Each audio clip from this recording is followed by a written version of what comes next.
Hello students, welcome back to the endless Gyaan. आज हम start करने वाले हैं क्लास 10th का maths chapter 8 introduction to trigonometry, जिसमें हम लोग मेनली ट्रिग्नोमेट्री का इंट्रो ही जानेंगे। ट्रिग्नोमेट्री होती क्या है, चलो स्टार्ट करते हैं। ट्रिग्नोमेट्री इसकी डिफाइन क्या होती है? ये प्रोवाइड करता है relation between the side and the angle of a triangle. एक एंगल के जो साइड होता है, जो एंगल्स होते हैं, उनका मेनली जो रिलेशन होता है वो ये शो करता है हमें। 90 डिग्री एंगल जो राइट एंगल ट्रायंगल होता है ना, उसका ये रिलेशन हमें शो करता है साइड्स के साथ। जो हाइपोटेन्यूज, परपेंडिकुलर, बेस साइड्स होती हैं, उनके साथ ये हमें रिलेशन शो करता है। चलो आगे चलते हैं, ट्रिग्नोमेट्रिक रेशियोज के बारे में जानेंगे। ट्रिग्नोमेट्रिक रेशियो होते क्या है उनके बारे में। ट्रिग्नोमेट्रिक रेशियोज में ना थीटा एक बहुत वैल्यूएबल चीज़ है। थीटा होता क्या है? थीटा ना मेन वर्क जो करता है वो एक्यूट एंगल जो होता है ना ट्रायंगल का, उसके लिए वर्क करता है। थीटा एक्यूट एंगल ट्रायंगल का, ये तो 90 डिग्री होता है। तो मतलब एक्यूट एंगल कौन सा होगा? एंगल ए होगा और एंगल सी होगा। इसमें से कोई भी एक एंगल हम ले सकते हैं। अभी के लिए एंगल सी ले लेते हैं, ठीक है ना। एंगल ए से भी करके देखेंगे। एंगल सी में अभी के लिए ले लेते हैं, तो एंगल सी जो है वो हम थीटा ले लेते हैं। तो साइन थीटा मीन साइन सी जो होगा वो कितना होगा हमारा?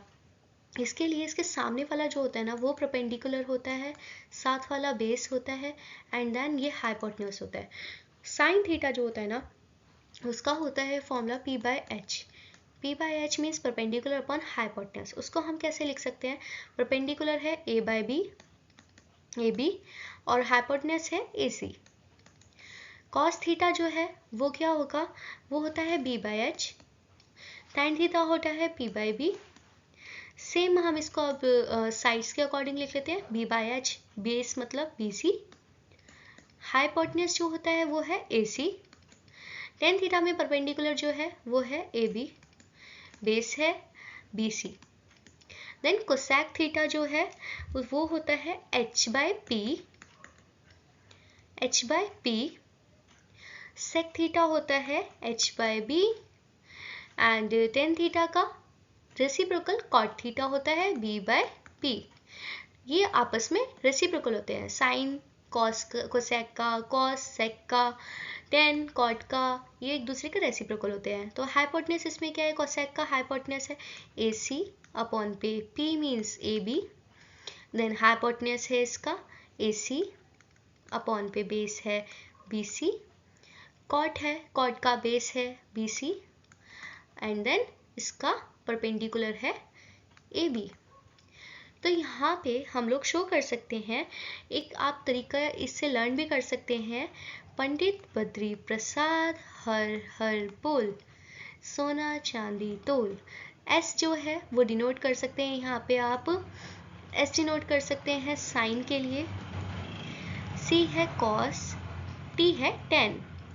और ये जो होते हैं ना P by H, B by H, P by P, आपस में रेसिप्रोकल होते हैं। तो साइन का रेसिप्रोकल नीचे से, कोसेक तो मीन्स हाइपोटेन्यूज अपॉन परपेंडिकुलर, नीचे से आप देख सकते हैं। फिर उसके बाद सेक हाइपोटेन्यूज अपॉन बेस, फिर उसके बाद कॉट बेस अपॉन परपेंडिकुलर। ऐसे आप याद कर सकते हैं, ठीक है। एंड देन अगर अगर मैं एंगल ए लूँगी तो फिर क्या होगा? एंगल ए अगर हम लेंगे तो एंगल ए लेके देखते हैं। अब इसका एंगल सी हमने लेके देख लिया। एंगल ए से क्या चेंज आएगा क्वेश्चन में? एंगल ए से जो चेंज आएगा ना वो रहेगा मेनली हमारा, जिसमें एंगल ए ले लेते हैं पहले हम थीटा। एंगल ए थीटा है तो यहाँ पे इसके सामने वाली जो साइड होगी ना वो परपेंडिकुलर कहलाएगी और इसके साथ वाली बेस कहलाएगी, ठीक है। ये चीज़ ध्यान रखनी है इसमें कि जो भी हम थीटा लेते हैं उसके सामने वाली परपेंडिकुलर होती है, उसके साथ वाली बेस होती है। तो अब सेम साइन थीटा हमारा जो होता है क्या होता है? वो परपेंडिकुलर बाय हाइपोटेन्यूज। तो यहाँ पे परपेंडिकुलर होगा हमारा बी बी सी, और हाइपोटेन्यूज जो होगा वो होगा हमारा ए सी। हाइपोटेन्यूज सेम रहता है, उसमें कोई चेंज नहीं है, बस परपेंडिकुलर और बेस में चेंज होता है। कॉस थीटा, कॉस थीटा क्या होता है हमारा? B by H. Tan theta जो होता है P by B.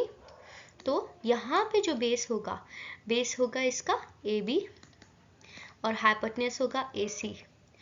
Ten theta P by B, P होगा इसका बी सी, और बेस होगा इसका ए बी।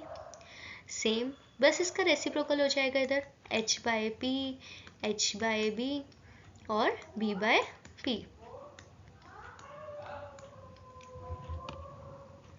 तो यहाँ पे क्या हो जाएगा, AC अपॉन पे BC, बेस होगा इसका AB अपॉन पे AC, वो AC ऊपर AB नीचे, एंड देन फिर इसका भी रेसिप्रोकल AB अपॉन पे BC।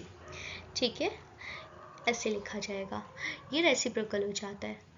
और ये ध्यान रखना, थीटा जो भी होगा उसके सामने वाली साइड जो होगी वो परपेंडिकुलर कहलाएगी। ओके, तो अब आगे चलते हैं।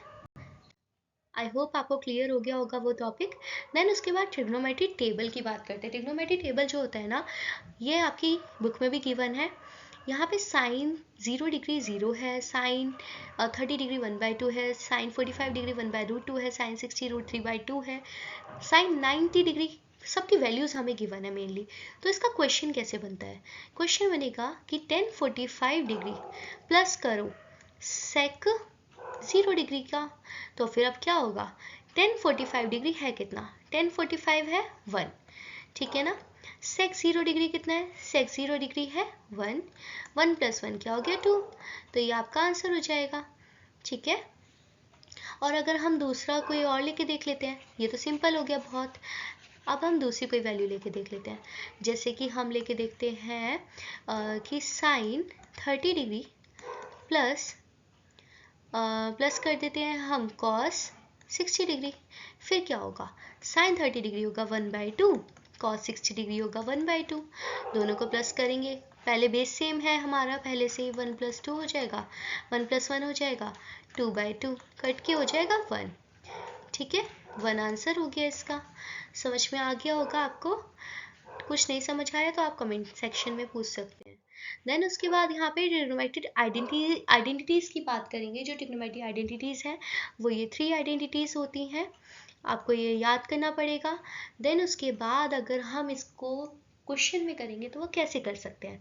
एक क्वेश्चन यहाँ पे मैं देख के देखती हूँ, कैसे, cos स्क्वायर ए प्लस साइन स्क्वायर ए प्लस कोसेक स्क्वायर ए अगर हमने दिया है यहाँ पे, तो इसको हम कैसे सॉल्व करेंगे। इसको हम सॉल्व कर सकते हैं cos स्क्वायर ए प्लस साइन स्क्वायर ए, cos स्क्वायर ए और साइन स्क्वायर ए मिलके क्या बन रहा है 1, तो cos square plus sine square A की जगह 1 लिख देंगे। कोसेक स्क्वायर ए, इसकी जगह क्या लिख सकते हैं, cot स्क्वायर ए प्लस 1, तो लिखेंगे cot स्क्वायर ए प्लस 1, 1 + 1 हो जाएगा 2, 2 + cot स्क्वायर ए, ये आपका आंसर है, खत्म। बस ऐसे करने हैं ये वाले क्वेश्चंस, आपको बस ये मेन लेना, ट्रिग्नोमेट्रिक आइडेंटिटीज़ याद होनी चाहिए, ट्रिग्नोमेट्रिक टेबल याद होनी चाहिए, रेशियोज़ को हम कैसे फिल करेंगे वो हम करेंगे साथ में। अभी हमने ये इंट्रो था सिर्फ, अभी हम पूरे चैप्टर की पूरी एक्सरसाइज सॉल्व करेंगे सारे चैप्टर की। तो आई होप आपको यहाँ तक समझ आ गया हो, और जो भी समझ नहीं आया अभी आगे चैप्टर सॉल्व करेंगे उसके साथ कर लेंगे। ठीक है, बाय बाय।